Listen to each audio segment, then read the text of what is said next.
आज मैं भारत के किसानों, नौजवानों और मज़दूरों के बारे में आपके सामने कुछ बातें रखना चाहता हूँ।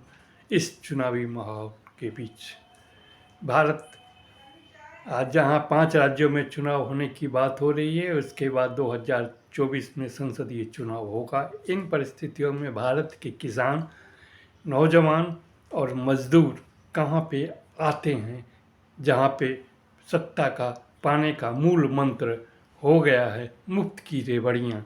मुफ्त की रेवड़ियाँ बांटो, एक पॉकेट से लोगों के बीच में पैसा डालो, दूसरे पॉकेट से उसी आदमी के पॉकेट से पैसा निकालो। ये आय का, भारत के आय और व्यय का यही एकमात्र सूत्र रह गया है जिससे सत्ता प्राप्त किया जाता है। यहाँ पे न केवल भारत और भारत में रहने वाले अन्य प्रदेशों की बात, जैसे बिहार, दिल्ली और मध्य प्रदेश के किसानों, मज़दूरों और नौजवानों की बात कर रहा हूँ, जहाँ पे नौजवान, मज़दूर और किसान कभी भी मुफ्त रेवड़ी की मांग कभी नहीं किए हैं और न आगे करते हैं। उनकी मूल समस्या है, किसानों की मूल समस्या है उनके उत्पाद का उचित दर मिले, और नौजवानों की समस्या है कि उनके और उन्हें रोज़गार मिले। मज़दूरों की समस्या है कि उन्हें भी रोज़गार मिले।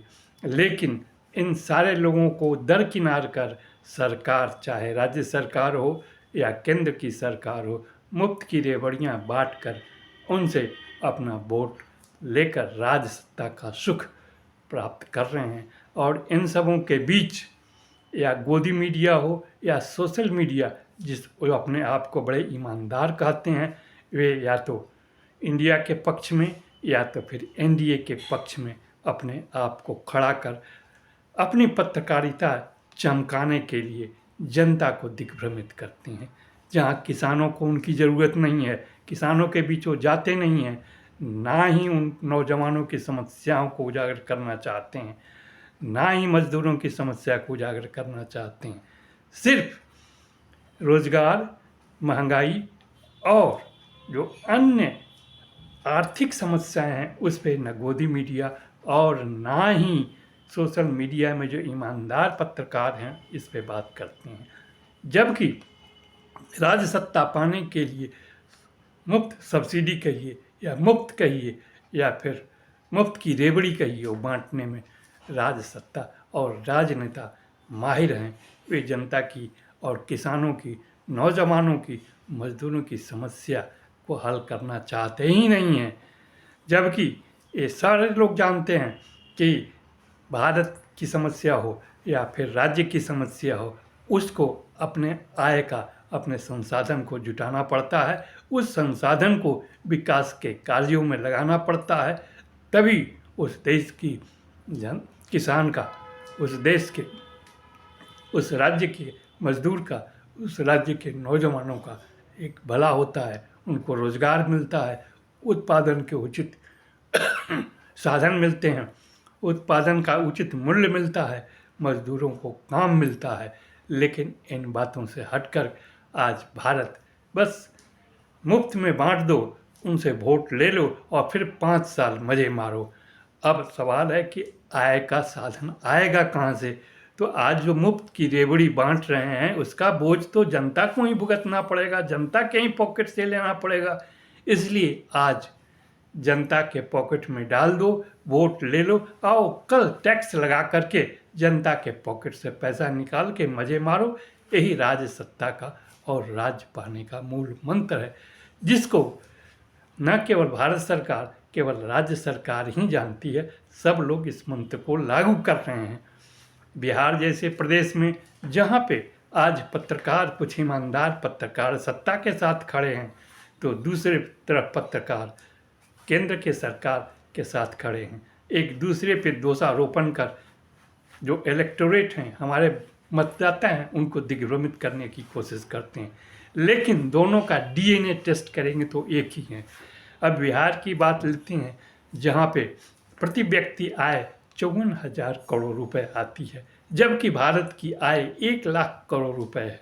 ऐसी परिस्थिति में जब मुफ्त की साइकिल बांटी जाती है बिहार सरकार द्वारा तो उसकी वाहवाही होती है। जब 80 करोड़ जनता को 5 किलो का अनाज दिया जाता है तो उसकी आलोचना होती है। जब मुफ्त में शिक्षा की बात होती है तो फिर लोग बड़े खुश होती हैं, जनता भी थोड़ा सा उसमें चली जाती है। कहा जाता है जहाँ पे जनता ही लोभी हो तो राजा तो ठग होगा ही, जहाँ पे जनता ही लोभी हो तो राजा तो ठग होगा ही।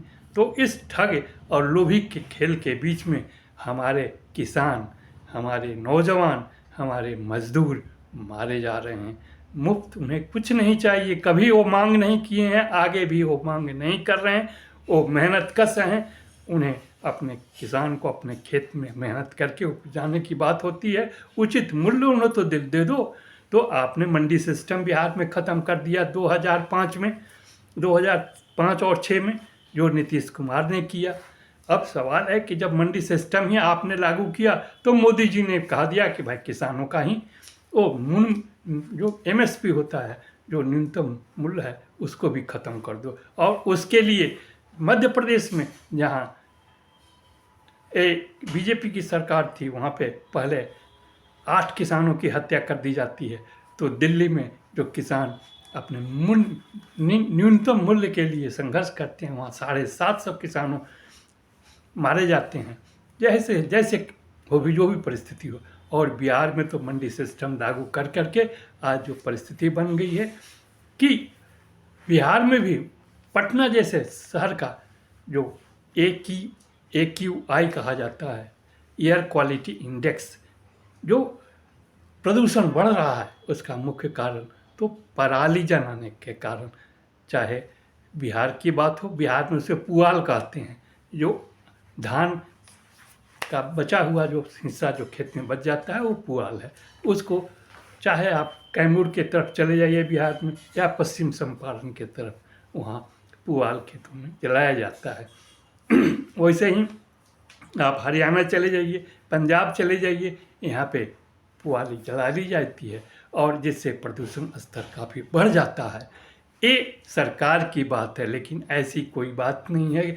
किसानों को एक मोहरा बनाया जा रहा है, चूँकि वो मेहनत कश किसान हैं, उनको पुआल जलाना की कोई इच्छा नहीं होती है। ये राज्य सरकार की जिम्मेवारी है, भारत सरकार की जिम्मेवारी है कि आप न उनके उत्पाद का उचित मूल्य दे पाते हैं, न पुआल जो है पुआल जो जलाई जा रही है उसका भी तो उचित मूल्य लेकर के आप खरीद लें, जलाने की ज़रूरत ही ना पड़े। उससे आपके भी आय के स्रोत बढ़ेंगे और किसानों का भी भला होगा। तो किसान इस ढंग से चाहता है, लेकिन आप मुफ्त की रेवड़ी 80 करोड़ लोगों को देना चाहते हैं तो बिहार में मुफ्त में साइकिल बांट दो, मुफ्त में 2-2 लाख रुपए की बात कर रहे हैं। अरे 2-2 लाख रुपए बिहार में कहाँ से आप दोगे नीतीश जी? अपने पॉकेट से दोगे क्या? अरे इन्हीं लोगों, किसान का, नौजवान का, मजदूर का और भी लोगों पे आप टैक्स तो ला दोगे ना। जब चुनाव जीत करके आओगे तो मुफ्त में अपने घर का तो दोगे नहीं, अपने वेतन से काट के दोगे नहीं, अपनी संपत्ति बेच करके दोगे नहीं। तो आज उनके पॉकेट में डाल रहे हो और कल जब सत्ता में आ जाओगे तो उनके दूसरे पॉकेट से पैसा टैक्स के रूप में उगा करके वसूल कर लोगे। यही सत्ता का मूल मंत्र रह चुका है, हो चुका है देश में। जहाँ तक बात करें बिहार में सीएम नीतीश कुमार की, तो यही 2019-20 की बात कर रहे हैं, जब उनकी सरकार थी, वो चीफ मिनिस्टर थे, तो उनकी सरकार ने दावा किया कि बिहार का जो ग्रोथ रेट है, विकास दर है, वो 11% के करीब चला गया है, जबकि उसी समय में भारत सरकार का विकास दर -4% में था। तो अब सवाल है कि उस दरमियान में जब भारत का विकास दर -4% था और बिहार का विकास दर 11% था, ऐसी परिस्थिति में बिहार गरीब राज्य कैसे है मुख्यमंत्री जी? इसका तो भी जवाब आपको देना पड़ेगा। कभी आप भाजपा के साथ, कभी आप आरजेडी के साथ जाकर के सत्ता तो बचा लेते हैं और जनता को बेवकूफ़ बना करके उन्हीं के पैसे को उन्हीं के पॉकेट में डाल के फिर उन्हीं से पैसा लेकर के राज्य सत्ता चला रहा। ये आय का साधन जुटाने का माध्यम नहीं हो सकता है।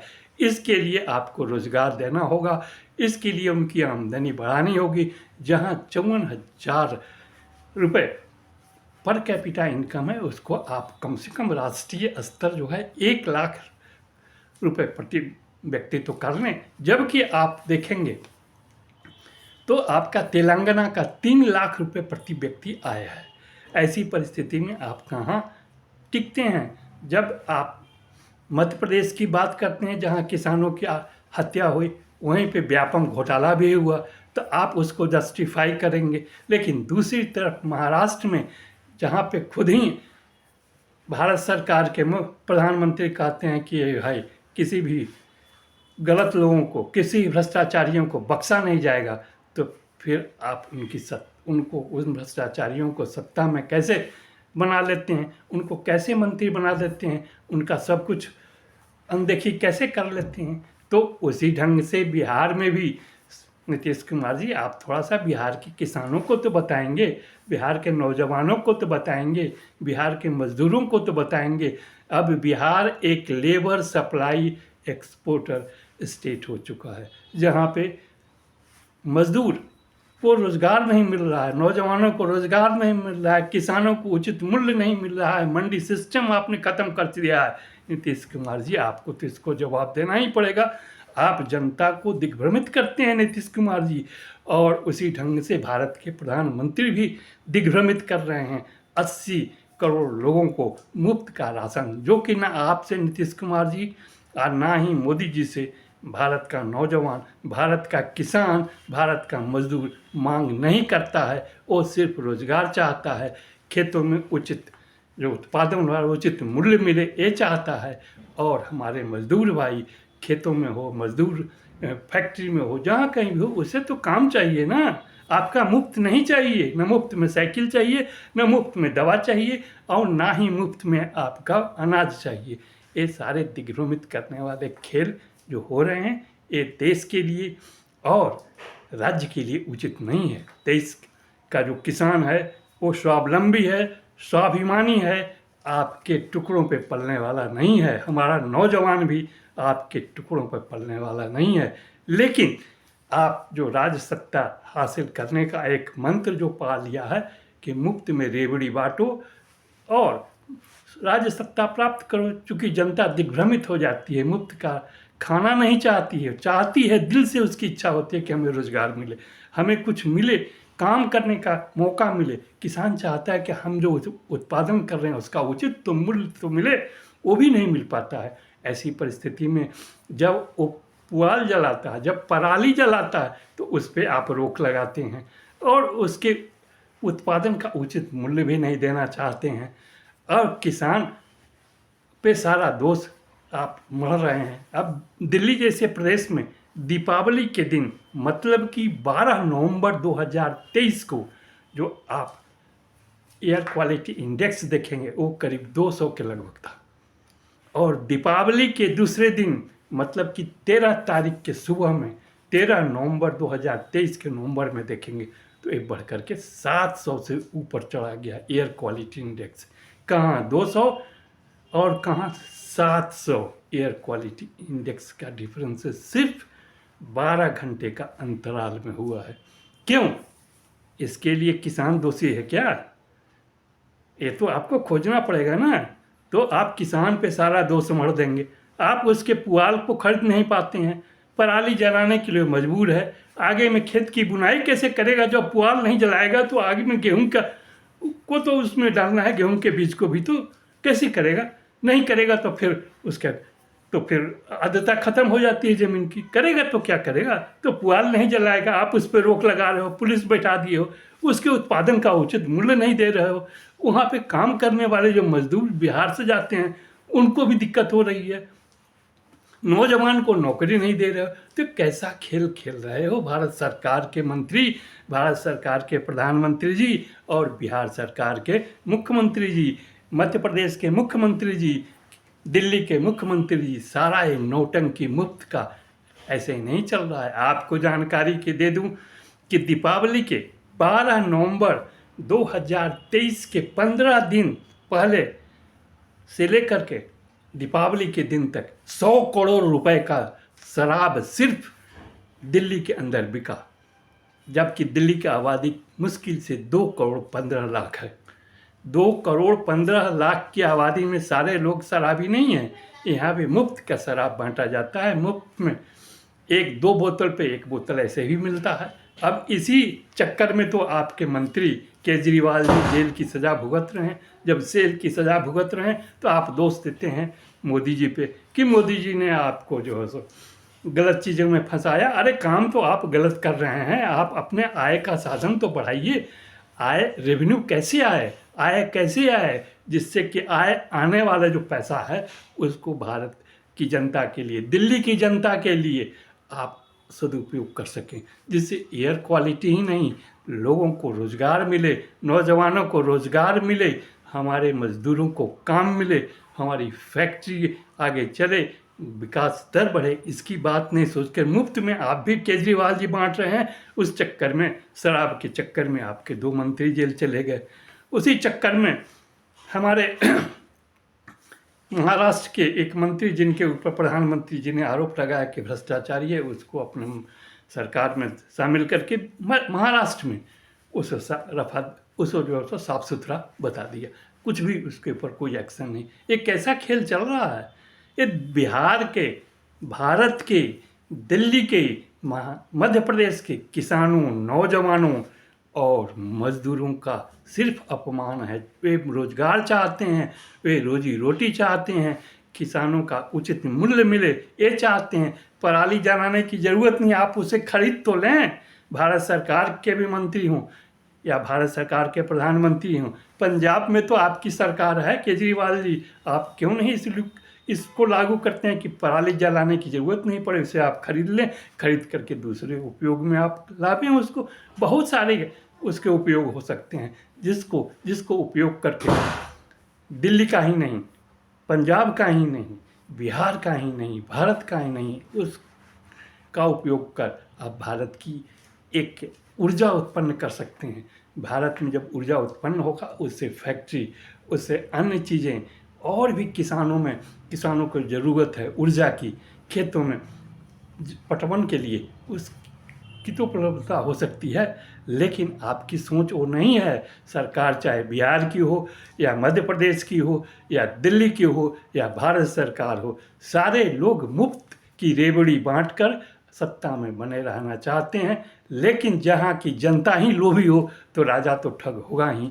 ऐसी परिस्थिति में लोभी जो जनता है, जनता लोभी नहीं है। लेकिन एक कहावत है, एक कहावत को आप बिहार के किसान नहीं चाहते हैं, बिहार के मज़दूर या भारत के मज़दूर, भारत के किसान या भारत के नौजवान इसे नहीं चाहते हैं कि आप इसे इस ढंग से लागू करें, उनके उत्थान के लिए लागू करें। किसानों की भलाई होगी, नौजवानों को रोज़गार मिलेगा, मज़दूरों को काम मिलेगा, तो प्रगति तो देश की ही होगी ना, बिहार की ही होगी ना, मध्य प्रदेश की ही होगी ना, दिल्ली की ही होगी ना। अगर इससे उत्थान होता है तो विकास दर तो बढ़ेगा। तो आपका विकास दर हासिल करने का जो मकसद है कि हम $5 ट्रिलियन की इकोनॉमी बनाना चाहते हैं, तो इसे कहाँ बना रहे हैं आप? मुफ्त में 80 करोड़ लोगों को राशन दे रहे हैं, वो भी 5 साल के लिए। और आप मोटे तौर पे इसका आकलन करेंगे तो करीब 11 लाख करोड़ रुपए का खर्च पड़ेगा 5 साल में। जैसे आपने 12 लाख करोड़ कॉरपोरेट का माफ़ कर दिया, और बैंकों में जो पड़े हुए जो एनपीए हैं उसको ही राइट ऑफ जो कर रहे हैं, एक कोई अच्छी अर्थव्यवस्था का सूचक नहीं है। इससे अर्थव्यवस्था और बुरे हालत में चली जाएगी, हमारे किसान बुरे हालत में चले जाएंगे, हमारे नौजवान का भविष्य खराब हो रहा है, हमारे मज़दूरों की आर्थिक स्थिति इतनी बदतर है कि अगर आप पटना या दिल्ली के रेलवे स्टेशन पे चले जाएं तो वहाँ आपको दिखेगा कि किस ढंग से अपने पैर में सड़ी हुई कंपनी का जूता या चप्पल पहन कर ये मज़दूर मध्य प्रदेश से, बिहार से और दूसरे प्रदेशों से आकर के इधर काम करते हैं। क्यों? क्योंकि इसके लिए मज़दूर और किसान, नौजवान नहीं। बिहार में नीतीश कुमार जी 17 साल का आपका शासन रहा है, मध्य प्रदेश में मामा जी आपका 16 साल का शासन रहा है, और दिल्ली में केजरीवाल जी आपका 10 में से पार होकर 11वें साल के शासन में आप जाने की बात कर रहे हैं। ऐसी परिस्थिति में दिल्ली को बर्बाद करने का, दिल्ली को आर्थिक रूप से इसकी रीढ़ तोड़ने का काम केजरीवाल जी आप कर रहे हैं, क्योंकि आप नौजवानों को रोजगार नहीं दे रहे हैं, मजदूरों को उचित शिक्षा नहीं मिल रही है, उनके बच्चों को ना उनको स्वास्थ्य की व्यवस्था अच्छी हो रही है। ऐसी परिस्थिति में दिल्ली के जो हमारा नौजवान है, हमारी नई जो पीढ़ी है, जो नया जनरेशन जो है, नए बच्चे जो हैं, उनको शिक्षा उचित नहीं मिल पाएगा। उनको अगर उचित दवा नहीं मिल पाएगी तो स्वस्थ नागरिक नहीं बन पाएंगे। स्वस्थ नागरिक नहीं बन पाएंगे तो उनका आर्थिक प्रगति में योगदान भी तो नहीं हो पाएगा। ये तो सोचना, केजरीवाल जी दिल्ली के लोगों को आप दिग्भ्रमित मत करें। मुफ्त की बस की सेवा और मुफ्त में जो आप जो दिलवा रहे हैं, इससे कुछ भला होना नहीं है। वैसे ही बिहार में जो आप मुफ्त में जो कर रहे हैं उससे कुछ नहीं। 2-2 लाख रुपए आप प्रतिवर्ष देने की बात कर रहे हैं, या कैसे करेंगे आप नीतीश जी बताएं। और इसका कितना असर पड़ेगा, आर्थिक बोझ पड़ेगा बिहार पे, और आर्थिक बोझ कहाँ से आएगा इसका भी तो आपको बताना पड़ेगा। वैसे ही मध्य प्रदेश में भी तो बताना पड़ेगा मामा जी को, और उसका जवाब तो यही होगा कि जनता ही लोभी है। जनता लोभी नहीं है। राजा, अगर जनता लोभी ना हो तो राजा भी ठग नहीं होगा। राजा ठग इसलिए बनता है कि जनता ही लोभी है। दोष किसका दें। अब गोदी मीडिया अपने पत्रकारिता को चौंकाने के लिए लोग कभी मोदी के पक्ष में, कुछ लोग नीतीश कुमार के पक्ष में, कुछ मामा जी के पक्ष में, कुछ केजरीवाल जी के पक्ष में खड़े हो जाते हैं। इससे देश के नौजवान का, देश के किसान का, देश के मजदूर का भला नहीं होगा, और इससे आर्थिक प्रगति ऊंची नहीं होगी, नीचे ही जानी है। यही मेरा कहना है। इन्हीं शब्दों के साथ मैं अपनी बात को, अपनी वाणी को विराम देना चाहता हूँ।